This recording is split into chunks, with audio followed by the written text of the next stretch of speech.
I used to distract myself, some mornings before I got out of bed, by pressing the television remote control gadget from one channel to another. This may be the only way to watch TV. I certainly saw some remarkable sights. Blondes and brunettes, and possibly redheads. My screen was colorless. Washing their hair, relentlessly smiling, teeth gleaming like the grill work of automobiles. Breasts firmly, chilling, encased, packaged as it were, and brilliantly uplifted forever, all sagging corrected forever, all middle-aged bulged, defeated. Eyes as sensuous and mysterious as jelly beans, lips covered with cellophane, hair sprayed to the consistency of aluminum, girdles forbidden to slide up, stockings defeated in their subversive tendencies to slide down, to tongue crooked, to snag, to run, to tear, hands prevented from aging by incredibly soft detergents, fingernails forbidden to break by superbly smooth enamels, teeth forbidden to decay by mysterious chemical formulas, all conceivable body odor under no matter what contingency prevented for 24 hours of every day, forever and forever and forever. Children's bones knit strong by the foresight of vast bakeries, tobacco robbed of any harmful effects by the addition of mint, the removal of nicotine, the presence of filters, the length of the cigarette, tires which cannot betray you. Automobiles will make you feel proud, doors which cannot slam, or those precious fingernails or those fingers. Diagrams illustrating, proving how swiftly impermanent pain can be driven away. Square-jawed youngsters dancing, other square-jawed youngsters armed with guitars or backed by bands howling.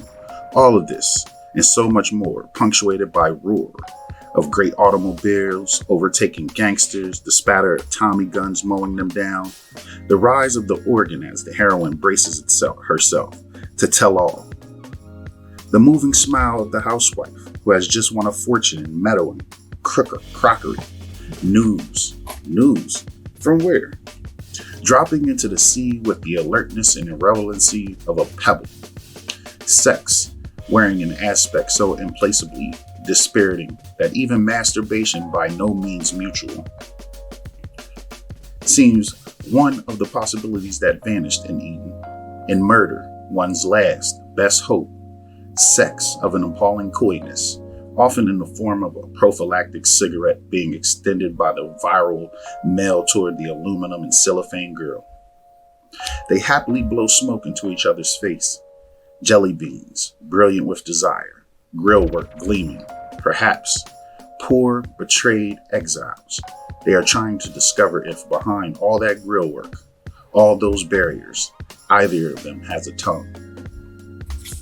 Subsequently, in the longer and less explicit commercials in which these images are encased, the male certainly doesn't seem to have a tongue. Perhaps one may say that cat's got it.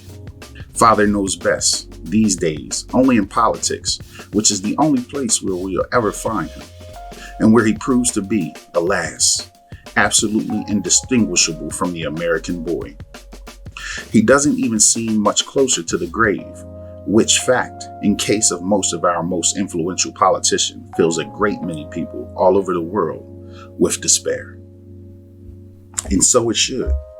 We have all heard the bit about what a pity it was that Plymouth Rock didn't land on the Pilgrims instead of it being the other way around. I have never found this remark very funny. It seems wistful and vindictive to me, containing furthermore a very bitter truth. The inertness of the rock meant death for the Indians, enslavement for the blacks, and spiritual disaster for the homeless Europeans who now call themselves Americans, who have never been able to resolve their relationship either to the continent they fled or to the continent they conquered. Leaving aside, as we mostly imagine ourselves to be able to do, those people to whom we are quaintly referred as minorities, who without the most tremendous coercion indistinguishable from despair, would have ever crossed the frightening ocean to come to this desolate place.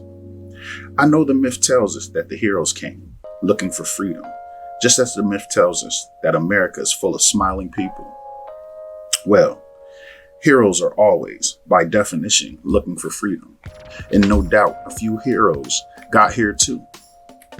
One wonders how they fared, and though I rarely see anyone smiling here, I am prepared to believe that many people are, though God knows what it is they're smiling about. But the relevant truth is that the country was settled by a desperate, divided, and rapturous horde of people who were determined to forget their past and determined to make money. We certainly have not changed in this respect, and this is proved by our faces, by our children, by our absolutely unspeakable loneliness, and the spectacular ugliness and hostility of our cities. Our cities are terribly unloved by the people who live in them, No one seems to feel that the city belongs to him. Despair. Perhaps it is this despair which we should attempt to examine if we hope to bring water to the desert.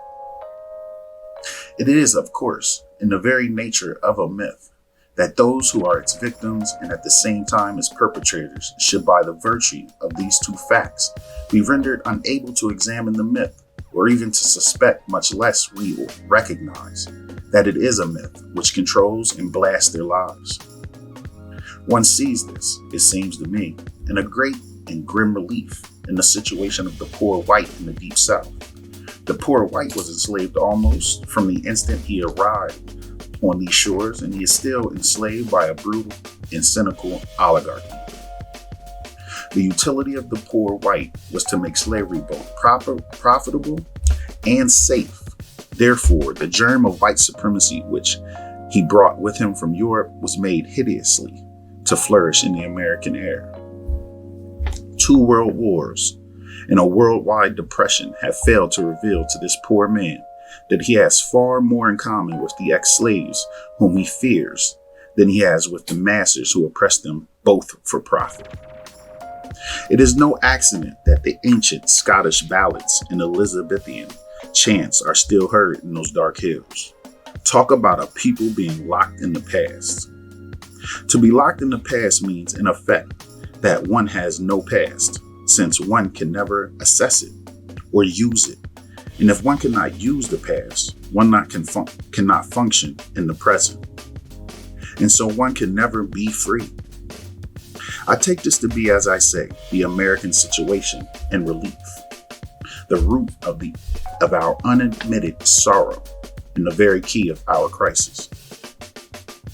It has always been much easier because it has always seemed much safer to give a name to the evil without then to locate the terror within. And yet the terror within is far truer and far more powerful than any of our labels. The labels change, the terror is constant.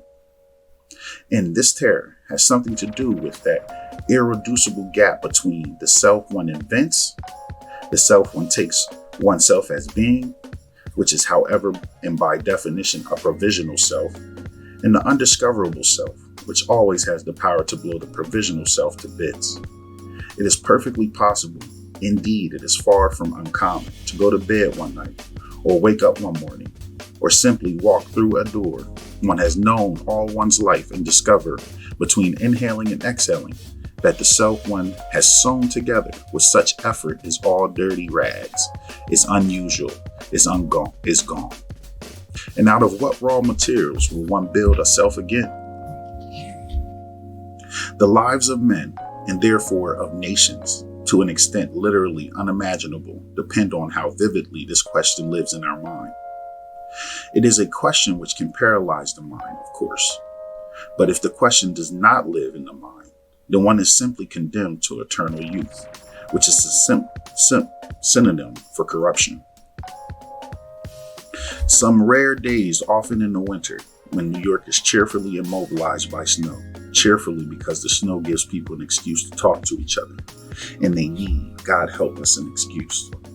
Or sometimes, when the frozen New York spring is approaching, I walk out of my house towards no particular destination and watch the faces that pass me. Where do they come from? How did they become these faces, so cruel, so sterile? They are Related to whom? They are related to what? They do not relate to the buildings. Certainly no human being could, I suspect. In fact, the many of us live with the carefully suppressed terror that these buildings are about to crash down on us. The nature of the movement of the people in the streets is certainly very close to panic. You will search in vain for lovers. I have not heard anyone singing in the streets of New York for more than 20 years. By singing, I mean singing for joy, for the hell of it. I don't mean the drunken, lonely 4 a.m. keening, which is simply the sound of some poor soul trying to vomit up his anguish and gagging on it. Where the people can sing, the poet can live. And it's worth saying it the other way around too. Where the poet can sing, the people can live. When a civilization treats its poets with disdain with which we treat ours, it cannot be far from disaster. It cannot be far from the slaughter of the innocents. Everyone is rushing, God knows where, and anyone is looking for God knows what. But it is clear that no one is happy here, and that something has been lost. Only sometimes, uptown, along the river perhaps, I've sometimes watched strangers here for a day or a week or a month, or newly transplanted, watched a boy and a girl, or a boy and a boy, and a man and a woman, or a man and a child, or a woman and a child. Yes, there was something recognizable, something to which the soul responded, something to make one smile, even to make one weep with exhaustion. They were yet distinguishable from the concrete and the steel. One felt that might approach them without freezing to death.